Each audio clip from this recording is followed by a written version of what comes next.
lo dijo en la primera hora. Muy bien, 7:15 en la mañana. Gracias por la sintonía, nuestra amable audiencia. Tenemos un día frío, fríísimo en Quito. Totalmente encapotado el cielo, ¿ah? ¿Estás friolenta, Belkis? Muchísimo. Ahora, Está como costeña, es friolenta, ¿no? Sí.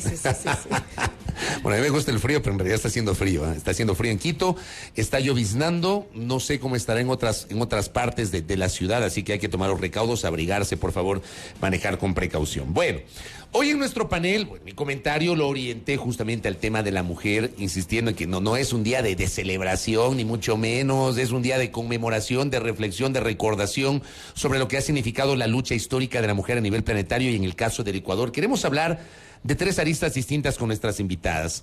Le quiero agradecer la presencia a Anelena Badilla, quien es la representante de ONU Mujeres acá en el Ecuador. Anelena, qué gusto que nos visite. Gracias por su presencia y por aceptar esta entrevista.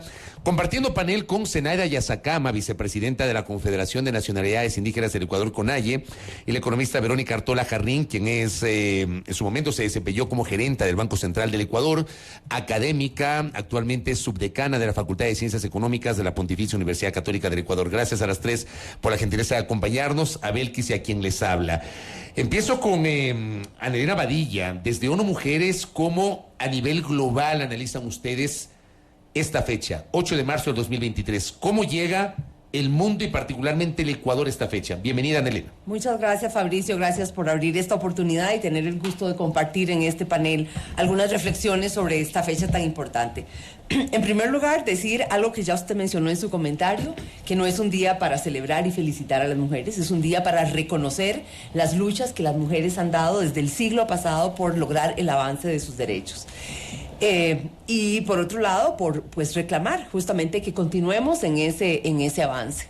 ¿Cómo nos topa, digamos, la situación, particularmente en el Ecuador en este año? Bueno, debo decir que hay avances importantes. Ecuador ha logrado avances muy importantes en los derechos de las mujeres, tanto en el ámbito económico como en el ámbito social, en la lucha contra la violencia hacia las mujeres, pero todavía tenemos desafíos.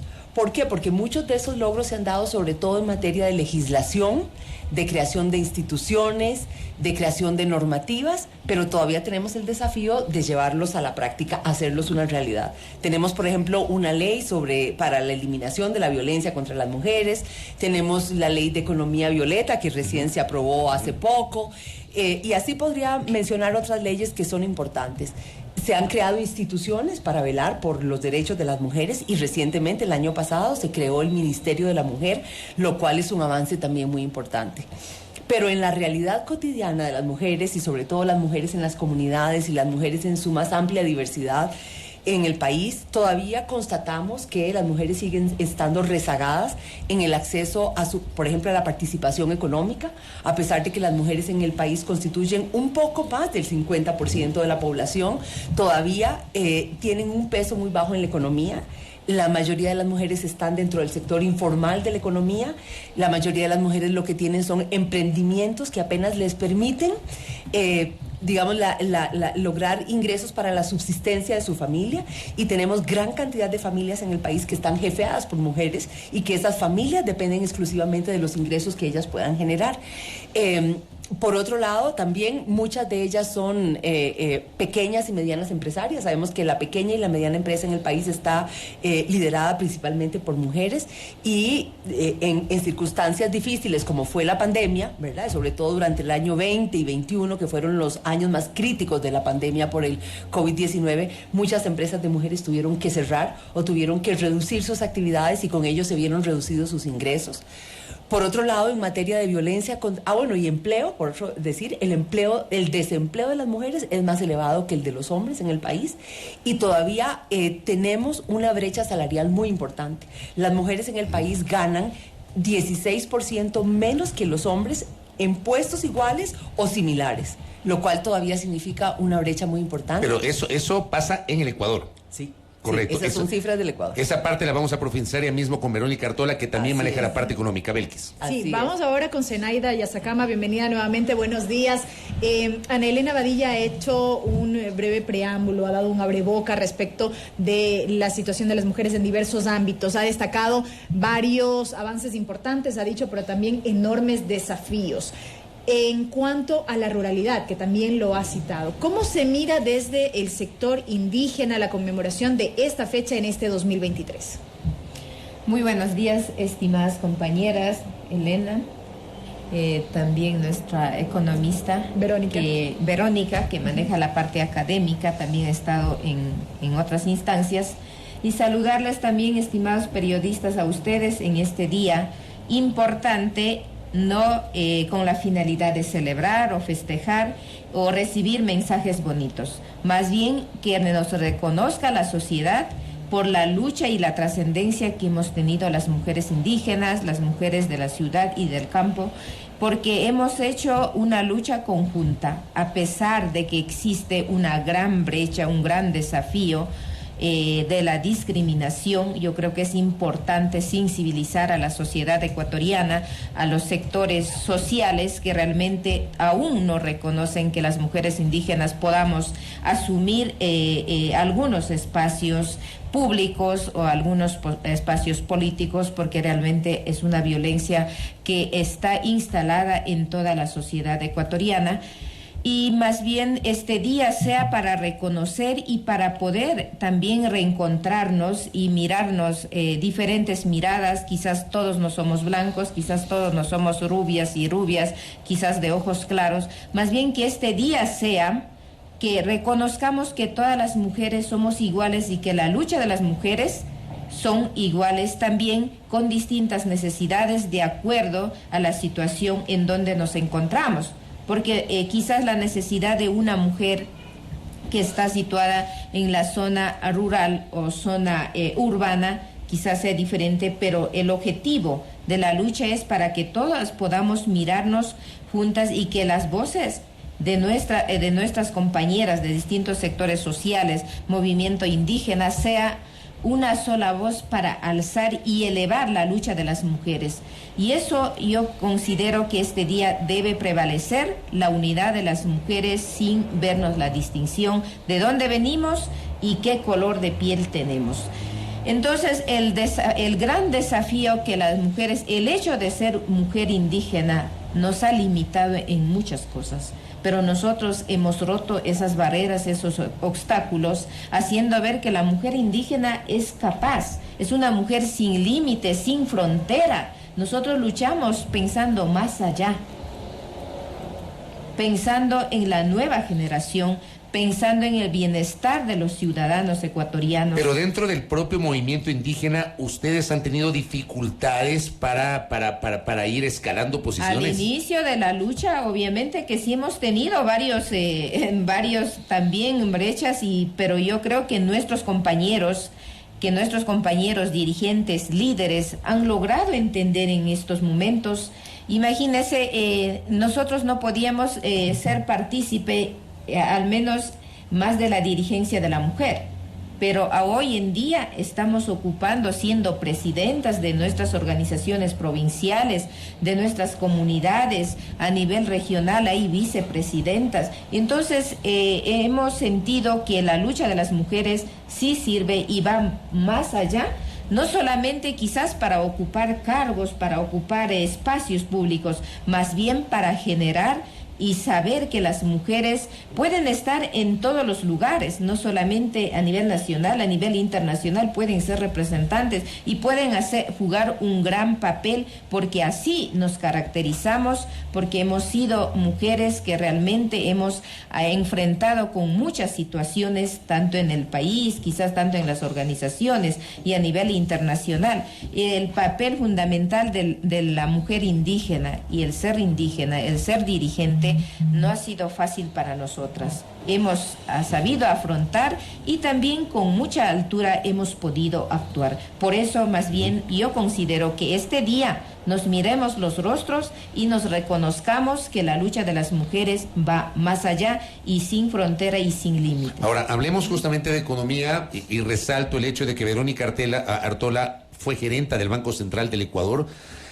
Y hoy es subdecana de la Facultad de Ciencias Económicas de la PUCE. Decía Ana Elena y mencionaba estas cifras. Usted ha manejado mucho también estas cifras, Verónica, las ha expuesto en los diferentes foros y en los espacios donde usted ha concedido entrevistas. ¿Efectivamente es así tan grande es la brecha? Bienvenida, Verónica. No, buenos días, Fabricio, Belkis, a todo el equipo que está aquí en el panel, a todas las personas que nos están escuchando. Efectivamente, el tema de la brecha de género no es solamente que las mujeres por algo están ahí, no sabemos por qué siguen luchando, sino que realmente el tema de la inequidad y de las brechas de género existen. A mí hay un dato que me llama muchísimo la atención a nivel mundial y después vamos a analizar un poquito los datos de Ecuador, pero de acuerdo al último reporte de las brechas de género realizado en el mundo, te dicen que nos tomará 132 años en poder igualar las condiciones entre hombres y mujeres. ¿Qué quiere decir esto? Que todavía, si tendríamos igualdad de oportunidades, o veríamos eso recién en 132 años. Entonces es súper complicado, ¿no es cierto? Y por eso estamos el día de hoy conmemorando, porque muchos dicen, ¿para qué? Por eso, porque tenemos esas brechas. Y entrando un poquito a desmenuzar los datos, como ya lo decían, ¿no es cierto? Tenemos pobreza en el Ecuador, más o menos 1,2% de pobreza adicional tenemos las mujeres en el sector urbano. Pero en el sector rural es el doble. Las mujeres en el sector rural tienen un doble, o es el doble de pobreza que lo que podrían presentar los hombres. Y hay un tema que yo he trabajado mucho, primero desde que estaba en el Central y después durante ya casi estos 2 años que estoy fuera del sector público, que es el tema del empoderamiento económico de las mujeres. Y yo creo que una parte esencial ahí es entender qué capacidad tienen las mujeres para acceder a créditos, para tener cuentas de ahorro, para utilizar tarjetas de crédito. Si nosotros vemos en general, en el Ecuador, el 44% de mujeres podrían tener acceso a una cuenta bancaria frente a un 60% de los hombres.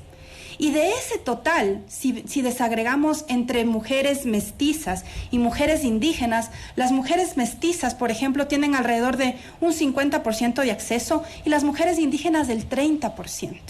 Entonces, no es menor hablar de eso, no es menor el trabajo que se tiene que hacer, es verdad, como ya lo decían, en tema de legislación hemos avanzado, pero ya en el tema particular de acceso a servicios es súper complejo. Y hay un dato bien interesante, en su momento se hizo un estudio de que solamente por el hecho de ser mujer, tú tienes un 12% de probabilidad menor de tener acceso a un crédito. Solamente por el hecho de ser mujer. Pero ¿por qué se da ese fenómeno? ¿Por qué solamente por el hecho de ser mujer? Y aclaro un poquito, si tenemos un hombre y una mujer, la misma capacitación, los mismos estudios, la misma experiencia, dicen, ¿sabes qué? La mujer tal vez no tiene garantías, entonces por eso no te doy.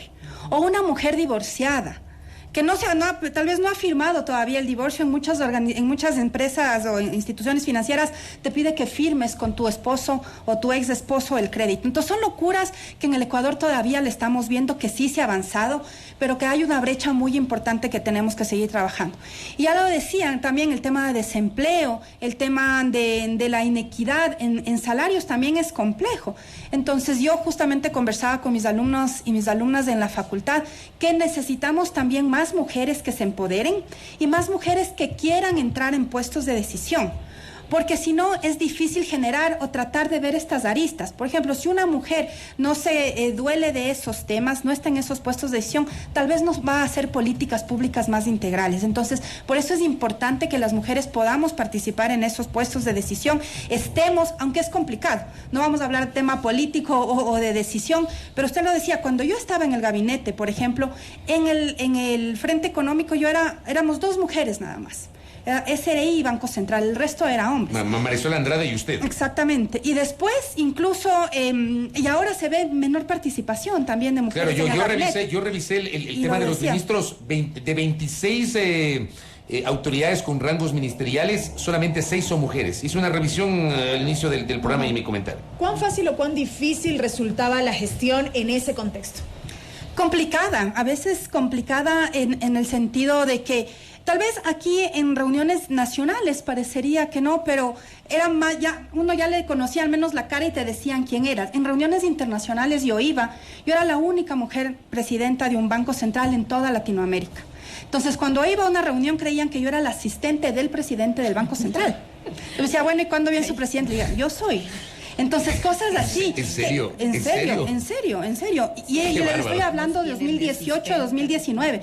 Entonces me decía, no, soy yo. Perdón, entonces siéntese. Y más o menos eran los gerentes o presidentes de bancos centrales hombres sobre los 60 años. Entonces había ahí una doble, digamos, no discriminación, pero sí un doble shock cuando yo estaba liderando estos espacios, y ahora yo he podido en este tiempo, como digo, enfocarme mucho en el tema de empoderamiento económico y tal, y he trabajado con mujeres negras, y la realidad de las mujeres negras es durísima en el Ecuador. Ya lo decía Zenaida, ¿no? El tema de la rural es complicado, pero yo he dado capacitación de, por ejemplo, de temas de educación financiera. Dice, pero ¿qué educación financiera si ni siquiera podemos acceder a créditos? Si las instituciones financieras no nos dan. Y las mujeres que viven violencia de género, por ejemplo, su única opción es poder tener un crédito para salir de ese círculo de violencia y generar un emprendimiento, y no les estamos dando ese apoyo y esas herramientas. Correcto, Verónica. Yo quisiera seguir en esta misma tónica de lo que describía Verónica, Anelena, porque, claro, pasa también por un tema cultural que ya está arraigado, que quizá no es solamente una realidad que se vive en el Ecuador, sino también en otros países de la región. Por acá, por ejemplo, nos dice un oyente, en un trabajo me dijeron que si aún pienso tener hijos para contratarme. ¿Cómo se analiza todo esto? Sí, eso es una barbaridad y lamentablemente sigue ocurriendo. La carga de trabajo doméstico y de cuidados para las mujeres es uno de los principales factores que las excluye de la participación económica, de la participación política y participación en otros ámbitos de la vida pública. Porque todavía las mujeres realizan mucho más horas de trabajo diariamente, semanalmente, mensualmente, de trabajo doméstico no remunerado, ¿verdad? De trabajo en el hogar, y eso la limita. Las mujeres que están en lo que llamamos edad reproductiva, que están criando niñas y niños, son las que tienen más dificultades de poder resolver el cuidado de las niñas y los niños para poder dedicarse, o de personas enfermas, personas con discapacidad y demás, para poder dedicarse a otras áreas del quehacer humano. Entonces, sí, muchas empresas todavía preguntan si hay la intencionalidad de tener hijos, porque sabemos que eso va a significar un periodo de embarazo, una licencia de maternidad. Esa mujer va a estar fuera de la empresa por lo menos por 6 meses, entonces esto significa un costo para la empresa, pero ese es un costo que tenemos que asumir como sociedad, porque los niños no son solo de las mujeres, ¿verdad? Y el trabajo de cuidados es un trabajo fundamental también para las sociedades. Entonces es una de las áreas en las que nosotros hemos insistido mucho, y el país se comprometió. En noviembre pasado se llevó a cabo la Conferencia Regional de la Mujer en Buenos Aires, donde el tema justamente fue los sistemas de cuidados, y Ecuador se comprometió a impulsar sistemas de cuidados. Ya ha habido algunos avances, algunos pasos que en ese sentido se han dado, pero tenemos que trabajar hacia consolidar un sistema donde realmente podamos repartir la carga del trabajo doméstico y de cuidados entre las mujeres y los hombres, entre las familias y el Estado, y también el sector privado que aporte en ese sentido. Y quiero agregar otro factor que es muy importante, porque justamente el tema de este año, el tema del 8 de marzo, Día Internacional de la Mujer, es el acceso de las mujeres a la tecnología de información, a la tecnología en general, al mundo digital. Y ahí es donde tenemos otro factor de exclusión fundamental. Hoy en día en todo el mundo se habla de la 4ª revolución industrial, y se habla de que esta revolución industrial va a generar oportunidades muy importantes para toda la sociedad. Pero tenemos una gran cantidad de mujeres analfabetas digitales.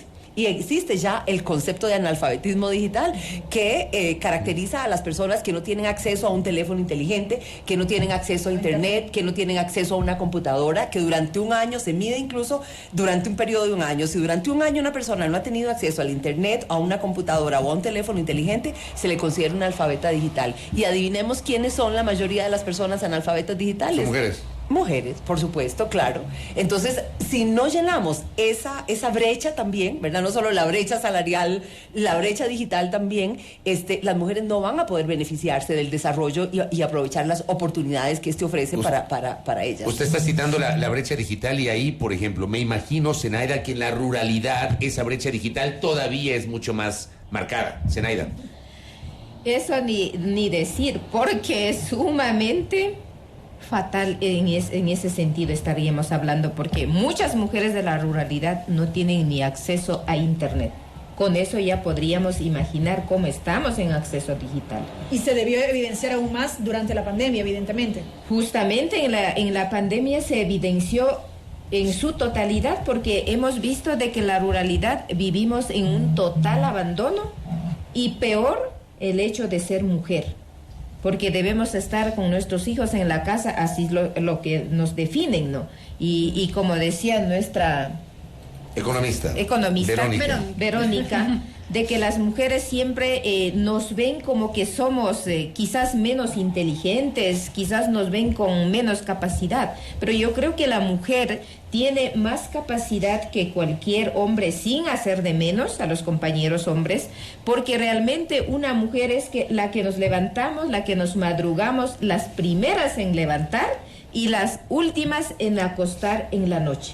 Porque prácticamente estamos, si somos profesionales, estamos en el hogar, estamos en el trabajo y estamos, cuando llegamos del trabajo, también asumimos nuestra responsabilidad. Y igual en la organización, y peor en una mujer indígena. Ser dirigente indígena, lideresa, mujer indígena, no es un papel fácil. Y eso hasta ahora la sociedad no reconoce. Por eso muchas veces el hecho de ser mujer indígena o ser indígena hemos tenido limitantes en acceso al trabajo, en acceso a la salud, en acceso a la educación. Nos ven muchas de las veces nuestros compañeros también, ¿no? De las organizaciones. No, porque las mujeres no necesitan estudiar, quizás no necesitan preparar. ¿Por qué? Porque los esposos van a mantener. Pero que todavía se mantiene ese chip. También existe esa chispa en pero se mantiene. En algunas nacionalidades. Claro, obviamente que sí, no podemos dudar de eso. Y entonces, ¿esto qué nos ha permitido? Esto nos permite que todavía vamos a vivir en la ruralidad, quizás en lo urbano también, vamos a vivir en la violencia familiar, diríamos, ¿no? ¿Por qué? Porque una mujer que no tiene trabajo es dependiente del esposo.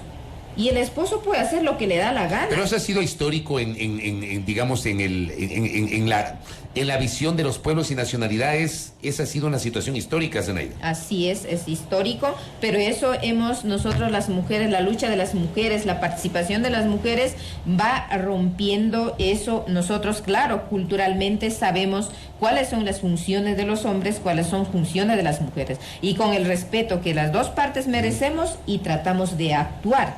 Pero también es importante que la sociedad conozca de que no solamente hay violencia física o violencia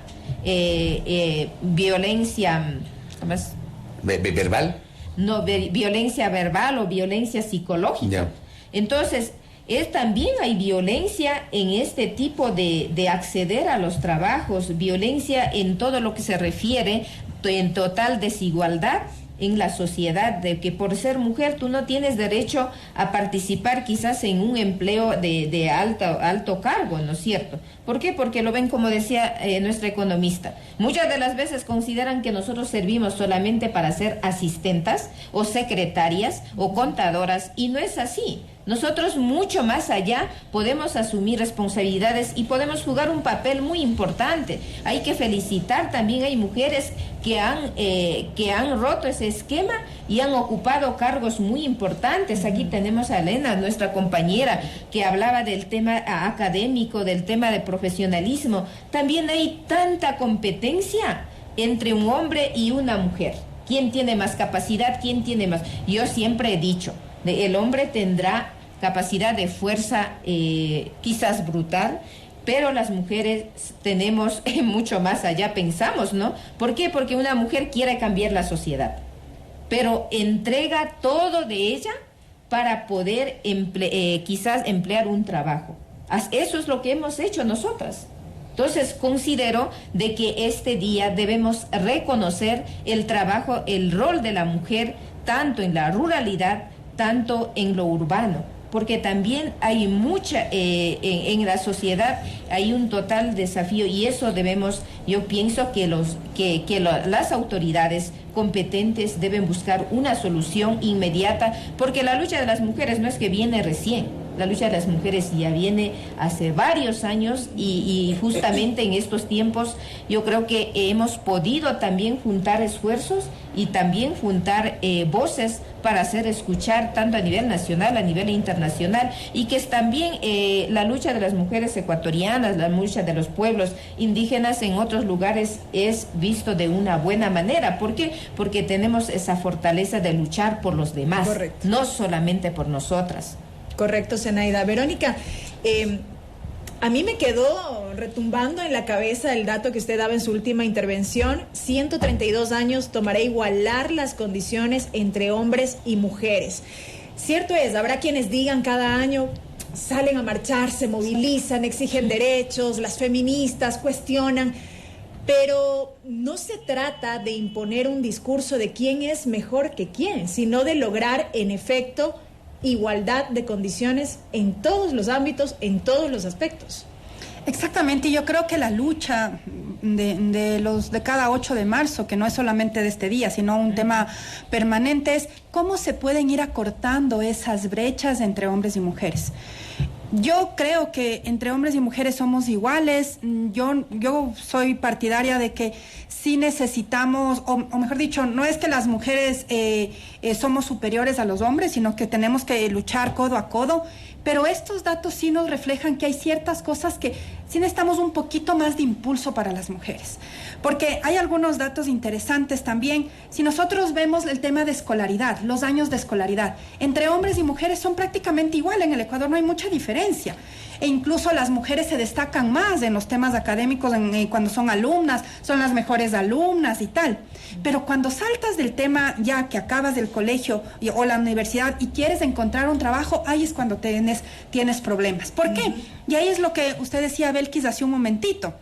Hay algunos experimentos sociales súper interesantes que te dicen, ok, si tú vas a seleccionar unos CVs entre hombre y mujer y le pones el nombre Verónica Artola frente a Pepito Pérez, va a escoger siempre más a los hombres, porque hay un sesgo ahí.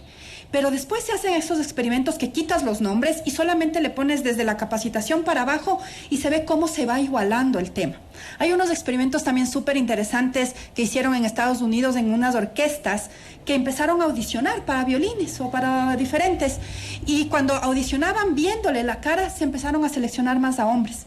Hicieron audiciones a ciegas y se empezaron a seleccionar más de mujeres, o se empezó a igualar. Entonces, hay esos experimentos sociales, entonces, no es menor esos 132 años, y no es que hay las feministas que están ahora, claro, salen a luchar, no, es porque existen esas brechas y necesitamos igualar. El tema de la economía violeta, que ya está aprobado en el Ecuador, creo que es un pase súper importante que no lo teníamos, el Ministerio de la Mujer también, pero hay una cosa que creo que Fabricio lo decía al inicio, por algún comentario que no solamente basta el tema de tener, sino también poner recursos para esos propósitos. Si nosotros hacemos un análisis del presupuesto sensible al género, por ejemplo, en el Ecuador, no tienes presupuesto. Y siendo autocrítica desde el gobierno anterior también en su momento quitó mucha plata a eso. Claro, redujo de 5 millones a menos de $1 millón, pese a que luego de la aprobación de la Ley para la Erradicación de la Violencia contra la Mujer, el 25 de noviembre del 2017, se hablaba de que iba a haber todos los recursos para esto. Creo que destinaron 5 millones y luego lo bajaron a $900,000, me parece. Sí, y yo recuerdo, y no quiero entrar en ese lío político, digamos, de estar en un sombrero con otro, pero yo recuerdo haber dicho que se ponga más recursos en ese momento, pero no se puso. Pero lo que quiero decir es que sí se necesita también, porque sin recursos es súper complicado. Entonces yo ahí sí llamo, por ejemplo, y creo que es súper importante encontrar puntos de acción comunes entre la academia, que tiene recursos, tal vez no financieros, pero sí para hacer estudios, las organizaciones internacionales, multilaterales. Yo creo que hay un tema súper interesante que lo acaba de topar, el tema de la economía del cuidado. En el Ecuador no hemos analizado mucho la economía del cuidado. ¿Y qué es la economía del cuidado? No es solamente cuidar a mis hijos y a mi familia y ya, sino que por eso yo no puedo salir al mercado laboral. En el Ecuador está estimado más o menos que toda esta economía del cuidado o el trabajo no remunerado de las mujeres pesa el 15% del PIB. Eso es casi igual que el sector de camarón, eso es igual casi que el sector de comercio en el Ecuador. Es todo lo que las mujeres no nos están pagando por el cuidado. Entonces sí necesitamos hacer eso. Bogotá, por ejemplo, tiene unos proyectos lindísimos de tema de economía del cuidado. Hasta ha ganado premios, les han dado recursos. ¿Para qué? Para crear guarderías, por ejemplo, para que las mujeres que son solas, que tienen hijos, les puedan dejar ahí con un cuidado adecuado y puedan salir al mercado formal de trabajo. Entonces son todas esas iniciativas que sí las podemos trabajar, como digo, entre academia, sector público, sector privado, para ir cambiando estructuralmente la realidad de las mujeres, porque si no, perdón, y con esto voy acabando esta parte. Hay que entender que el mundo cambió después de la pandemia y la situación de las mujeres se empeoró después de la pandemia. Eso 132 años, antes era 126 más o menos. Después de la pandemia subió. ¿Por qué? Porque las mujeres tuvimos que renunciar más a nuestro trabajo, tuvimos, ¿no es cierto?, que cuidar más a nuestros hijos. Fueron a las que más le afectó el tema del desempleo, porque estábamos ocupadas en escuelas y tal, y como cerraron, fuimos afectadas. Entonces necesitamos generar esos estímulos desde todos los sectores para cambiar para hacer estos cambios estructurales realmente. Permítame, por favor, hacer una pausa, hay que cumplir con nuestros auspiciantes. Estamos en esta charla, en esta tertulia, junto a nuestras invitadas, hablando justamente de lo que significa este Día Internacional de la Mujer, que como yo sostengo, no es un día de celebración, no es que hay que poner mujeres de Arjona o mujeres divinas de Vicente Fernández, no. Es un día de reflexión, un día de debate, un día de análisis para entender el rol de la mujer y la lucha histórica de la mujer. Pausa, regresamos con la recta final de nuestra tertulia. Muy bien, 7:50. Tenemos más o menos unos 10, 12 minutos para la recta final y las reflexiones con nuestras invitadas. Un par de mensajes que nos escriben a nuestra transmisión. Lisbeth Suárez Morales dice: el análisis es mucho más profundo, mujeres y hombres somos seres humanos desde la antropología filosófica, la educación cambia el pensamiento de los seres humanos, el futuro son los niños y niñas, la educación debe ser integral. Gilbert Pilla dice: para el tema laboral, por cada mujer bajo dependencia laboral, el Estado debería incentivar de alguna manera a las empresas. Existen varias maneras, el Estado solo necesita voluntad. No sé si esto podría atarse y utilizar como ejemplo lo que se hizo con la ley de discapacidades, a través del cual había una disposición respecto de un porcentaje mínimo que debían contratar las empresas e instituciones del Estado de personas con discapacidad. Y así algunos aportes de nuestra audiencia. Yo le quiero preguntar a nuestra invitada, Ana Elena Badilla, de ONU Mujeres, y lo comentábamos antes de retomar luego de la pausa esta interesante charla. ¿Qué nos dejó la pandemia en términos de la situación de la mujer? Porque se han revisado cifras de 2020 sobre todo, de los 3 meses más o menos de confinamiento en el caso del Ecuador, y las cifras de denuncias de violencia intrafamiliar se dispararon estratosféricamente. ¿Tienen un balance ustedes como ONU Mujeres sobre este tema? Claro que sí. Mire, en síntesis, y de manera muy dramática tal vez, pero así fue en realidad, después de la pandemia las mujeres quedaron más recargadas, más pobres y más violentadas. ¿Por qué? Porque en ese periodo, especialmente como dice usted, y no solo los 3 meses más críticos del encerramiento, digamos, que se vivió tanto en el Ecuador como en otros países, lo cierto es que ya mencionábamos, hubo una gran pérdida de empleos por parte de las mujeres. Las que más perdieron empleo durante el periodo de la pandemia fueron las mujeres, a las que en muchos casos se les redujeron los salarios. Hubo casos dramáticos como las trabajadoras domésticas remuneradas. Las trabajadoras domésticas remuneradas fueron enviadas a su hogar sin trabajo y sin salario, ¿verdad? Porque muchas familias temían que las trabajadoras domésticas fueran la fuente de contagio del COVID-19 y entonces las mandaron a sus casas sin pagarles un solo salario. Por otro lado, la violencia contra las mujeres se incrementó. Ese tiempo de confinamiento en los hogares, 24 horas las familias recargadas, ¿verdad? Con restricciones económicas, con los niños y las niñas en la casa, velando por la educación. Los que pudieron tener el privilegio de acceder a educación virtual, porque tenían computadora, porque tenían conexión a internet, por eso digo, fue un privilegio, porque muchos no tuvieron esa posibilidad y simplemente los niños y las niñas quedaron fuera del sistema educativo. Entonces el rezago educativo de la población escolar fue gravísima también, pero eso significó, sobre todo para las mujeres, una gran recarga, además del trabajo doméstico, tener que velar y supervisar, digamos, la educación de sus hijas e hijos. Y en muchos casos seguir trabajando virtualmente también. Y las que pudieron seguir trabajando virtualmente, entonces además tenían que conciliar, ¿verdad? Ambas jornadas dentro de la casa. y tener la conexión a internet. En muchas familias con mucha suerte, digamos, tenían acceso a una computadora y a una conexión para internet, ¿verdad? Entonces tenían que ver cómo resolvían para que los chiquitos pudieran asistir a las clases, hacer tareas y la mujer trabajar, etcétera. Y la violencia, sin duda alguna, se incrementó, ¿verdad? Se incrementó muchísimo la violencia contra las mujeres, justamente por esa convivencia, digamos, prolongada en los hogares de tanto tiempo, con tanta tensión, con tanto recargo y limitaciones económicas. Entonces, por eso yo decía, realmente las implicaciones para las mujeres fueron dramáticas durante la pandemia. Y muchos de esos efectos, lamentablemente, se han sostenido a lo largo del tiempo, ¿verdad? Y Verónica, que es la especialista en economía, puede decirnos más, pero realmente costó mucho para las mujeres recuperar su economía, fue muy difícil para las mujeres poder recuperar empleos o poder recuperar sus pequeños emprendimientos o empresas. Ha sido realmente difícil. Muchos niños y niñas no volvieron a la escuela después de la pandemia, ¿verdad? Quedaron fuera del sistema educativo, lamentablemente. Y las cifras de violencia, lejos de mejorar, lamentablemente después de la pandemia, se han incrementado. El año 2022 es el año que registra la cifra más alta de femicidios y muertes violentas de mujeres en el país, lamentablemente. Tenemos más de 300 muertes de mujeres registradas, y lo cual representa, digamos, el año en la historia del país con mayor número de muertes violentas. A pesar de las medidas que se han tomado, a pesar de la creación del Ministerio de la Mujer, a pesar de que tenemos otras instituciones, a pesar de que tenemos el ECU 911, que juega un papel muy importante en este sentido, todavía tenemos que trabajar, hacer más conciencia y reducir estos factores que generan la violencia contra las mujeres, que básicamente son la desigualdad, ¿verdad?, que todavía persiste.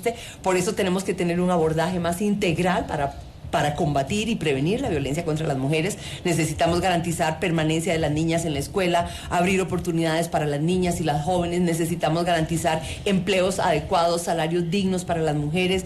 En fin, tenemos que tomar una gran cantidad de medidas desde una mirada más completa para ir reduciendo estos factores que son en última instancia los causantes de esta violencia, y además reducir la impunidad, porque sí debo decir que más del 70% de los casos de femicidio y de muertes violentas de mujeres en el país aún siguen en la impunidad, y este es un mensaje muy negativo para la sociedad, y tenemos que avanzar también en sentar las responsabilidades y reducir esa impunidad. Más del 90%, dijo. No, más del 70%. 70% sí. Están en impunidad, Sí. correcto ese dato. Gracias, Ana Elena. Zenaida, Ana Elena ha dicho, todavía hay que trabajar y hacer más conciencia, pero sin duda alguna aquí juega un rol importantísimo y fundamental el Estado como tal. ¿Qué pasa con la generación de políticas públicas? Ya lo habíamos dicho en el bloque anterior, hace falta también la inversión, los recursos necesarios para poder impulsar iniciativas y demás, e inclusive para la gestión misma de estas instituciones que se han creado, como el Ministerio de la Mujer y demás. ¿Qué pasa con esas políticas públicas que son las que precisamente hoy en día se demandan? Bueno, en algunos momentos, en espacios, sí hemos hecho un análisis, las mujeres indígenas, el tema de las políticas públicas, porque sabemos hoy en día que las políticas públicas no benefician, no favorecen en lo absoluto a las mujeres y a los que tenemos casi nada, a los empobrecidos. Carecen de este enfoque de género. Correctamente, y eso es lo que más afecta, y si siempre nuestro reclamo ha sido que debemos crear políticas públicas que generen espacios para las mujeres, que generen prácticamente para salir de esta violencia, pero no solamente en este gobierno se ha reclamado en gobiernos anteriores, pero no se logra concretar ni se logra también buscar mecanismos de políticas públicas que realmente puedan favorecer a las mujeres, no porque las mujeres quizás son tan importantes, más bien para salir de este tipo de violencias que acaba de mencionar nuestra compañera Elena, que está en una institución que realmente están trabajando para que las mujeres puedan dejar de tener este tipo de límites, ¿no?, que prácticamente no nos lleva a los caminos correctos. Por eso hay tanto femicidio, hay tantos asesinatos a las mujeres y tanto maltrato a las mujeres. ¿Qué es lo que hace el Estado? ¿Qué hacen las instituciones competentes? No lo hacen, quizás llegarán a un proceso, pero hasta allí llegó y se quedó eso. Quizás archivado, quizás se perdió el archivo. Eso es lo que ha pasado, nosotros sabemos. Y peor para las mujeres indígenas. que realmente ni siquiera tenemos acceso a poder dar una denuncia, porque supuestamente hay fiscalías, hay instancias que pueden apoyar a las mujeres para que puedan hacer denuncias, pero ¿qué es lo que pasa, no? En ese transcurso de tiempo no se tiene un recurso económico. Una mujer de ruralidad ni siquiera tiene un empleo, y peor para poder pagar por el proceso. Entonces, ¿de qué manera el Estado tiene que intervenir? Ya lo hemos dicho varias veces en algunos conversatorios, inclusive ha salido también pronunciamiento, no solamente de las mujeres indígenas, también de algunos sectores, mujeres populares, sociedad civil también, en donde los gobiernos deben buscar crear políticas públicas que generen espacios, que generen o sea, prácticamente para evitar, erradicar la violencia contra la mujer. Le quiero preguntar, en el Consejo de Gobierno de la CONAIE, ¿cuántas mujeres hay? Eso es tan significante para los compañeros y para las organizaciones como nunca. En el Consejo de Gobierno de la CONAIE somos 5 mujeres y 5 hombres. Ah, hay paridad. Hay paridad. Eso para mí es una revelación, ¿eh? O sea, está integrado por 10 personas. Por 10 personas. Están 5-5. 5-5. ¿Ya lo habían hecho antes o es la primera vez? Es la primera vez en el Consejo de Gobierno de la CONAIE. Ah, buen dato, interesante. Verónica Artola, justamente hablando de economía, la mujer emprendedora, ¿qué significa? Este concepto que se utiliza mucho, ¿no? El emprendimiento. Y hay gente que dice, bueno, no tienes empleo fijo, ponte un emprendimiento, que fuera tan fácil. Pero ¿cuál es el rol de la mujer emprendedora y qué se entiende como mujer emprendedora? Verónica Artola. Antes de contestar esa pregunta, quiero mencionar 2 datos que creo que son importantes. El desempleo en el Ecuador dicen que está en el nivel más bajo desde el año 2007. Si vemos los datos del INEC, efectivamente es así. Pero hay que ver por el otro lado qué está pasando con la informalidad. La informalidad también, en cambio, está en el nivel más alto desde 2007. Entonces, ¿qué quiere decir eso? Claro, si yo perdí mi empleo, tengo que buscar de alguna manera cómo poder generar ingresos. Entonces, o me voy a los negocios informales o me pongo estos emprendimientos. En el Ecuador hay una característica bien interesante. Primero, que las mujeres somos las que más emprendemos, más que los hombres, y que somos el país que más emprende de la región, que son 2 datos interesantes que diríamos que bueno, pero también somos el que más fracasa en emprendimientos. Entonces, ¿qué significa ser mujer emprendedora? Yo le veo por 2 aristas. Primero, para poder cubrir esto que les decía. El tema de informalidad está súper alto, el tema de desempleo, no es fácil conseguir empleo. Y bueno, ahí podemos hablar temas de que no se generan estas fuentes estructurales y es un problema más para las mujeres. Y como decía Ana Elena, después de la pandemia incluso más complejo. Entonces yo me genero este emprendimiento para tratar de subsistir. Pero el problema es que muchas veces no está acompañado ese emprendimiento para que sea un emprendimiento de crecimiento de mediano y largo plazo, sino solo para subsistir. Entonces, tuve la oportunidad justamente de hacer un pequeño trabajo para ONU Mujeres y ahí estábamos viendo este tema de inversiones con perspectivas de género. Y tuve la oportunidad de justamente reunirme con algunas inversionistas extranjeros, bancos, para ver cómo se puede traer esas inversiones. Y decía, mira, el problema en el Ecuador es que no vemos proyectos fuertes para poder invertir en eso.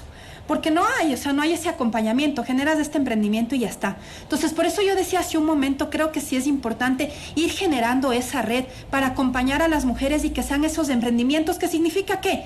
O salir de esos círculos de violencia que decíamos hace un momento y que en el Ecuador es súper complejo. ¿A qué? Entonces le doy recursos, le doy capacitación, le acompaño y salgo de eso. Y también para combatir esto que conversábamos hace un momento, el tema de desempleo, de la informalidad que hay en el Ecuador. Y yo aprovecho estos últimos minutos también para una cosa importante. Hemos hablado de las mujeres, que es importante, claro que sí. Pero ¿qué pasa con nuestras niñas? Yo creo que este día de 8 de marzo también tiene que llevarnos a una reflexión de cuál es el futuro que estamos dejando a nuestras niñas. Para los que tenemos hijas pequeñas, siempre es un reto, ¿no? ¿Qué va a pasar? ¿Cómo queremos que ellas se enfrenten al mundo? Y creo que hay 2 cosas súper complejas en el Ecuador, estructurales, que sí se necesitan políticas públicas en la línea de lo que decía Belkis hace un momento. ¿Qué pasa con el embarazo infantil? ¿Y qué pasa con la desnutrición crónica infantil? En la desnutrición crónica infantil sí necesitamos apoyo también para las mujeres y que estos días, ya lo decíamos hace un momento, que estos días nos lleven a una reflexión estructural, completa. ¿Qué va a pasar con estos otros temas? El Ecuador en el tema de desnutrición crónica infantil estamos realmente fatal, hecho pedazos, necesitamos más recursos y ahí las mujeres jugamos un papel importante. Tal vez sí por el tema de cuidados, porque estamos con nuestros hijos, pero saber ese acompañamiento y tal. Y ni se diga el tema de embarazo infantil, que también es otro problema. En el mundo tenemos lo que llamamos los ODS, los Objetivos de Desarrollo Sostenible, cómo nos vemos del año de aquí al 2030. Y ahí hay un eje importantísimo, todo lo que es justamente de equidad de género. Ahí se habla de qué pasa con el tema de embarazo infantil, qué pasa con la igualdad de oportunidades, qué pasa con el tema de salarios. Entonces, son objetivos bien interesantes, pero hay unos estudios que nos dicen que ningún país del mundo va a alcanzar en el año 2030 ese objetivo, y peor luego de la pandemia. Entonces, son todas esas aristas que creo que es importante, si bien que era el tema de emprendimiento, pero creo que tenemos que analizar este tema muchísimo más global para poder encontrar, como digo, soluciones. Y desde todas las aristas, la academia, el sector público, privado y organismos internacionales. Y nosotros queremos agradecerles por sus aportes para el debate sobre lo que significa justamente el repensar la situación de la mujer en el Ecuador con cifras y con datos tan reveladores que nos han proporcionado nuestras invitadas. Gracias a la economista Verónica Artola Jarrín, gracias a Zenaida Yazacama, gracias a Anelina Badilla por su gentileza, por haber destinado esta hora de su tiempo para acompañarnos y compartir junto a nosotros hoy, conmemoración del Día Internacional de la Mujer, este análisis de lo que implica ser mujer en el Ecuador, la situación de la mujer, lo que han logrado, pero también las exclusiones y las dificultades que han tenido que enfrentar para seguir en ese camino de lograr la paridad y la igualdad, ¿no? Que es algo deseable, está en ese camino. Gracias a nuestras invitadas. Primera plana, todas las noticias, todas las voces.